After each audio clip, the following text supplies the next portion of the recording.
আসসালামু আলাইকুম ওয়া রাহমাতুল্লাহি ওয়া বারাকাতুহু। একটি হাদিস শুনুন। নামাজ, রোজা, দান সদকার চেয়েও বড় একটা সওয়াবের কাজ আছে। খেয়াল করে শুনুন। আমি আবারও বলছি। আল্লাহর রাসূল সাল্লাল্লাহু আলাইহি ওয়াসাল্লাম বলেন, নামাজ, রোজা, দান সদকার চেয়েও আরেকটা বড় সওয়াবের কাজ আছে।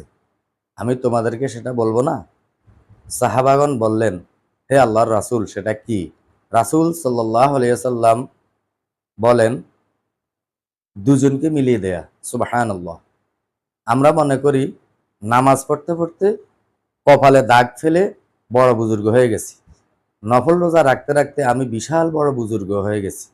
কিন্তু রাসূল সাল্লাল্লাহু আলাইহি সাল্লাম বললেন, না, দুইজনের মধ্যে একটু ভুল বুঝাবুঝি হয়েছে, ভুল বুঝাবুঝিতে সমস্যা হয়েছে।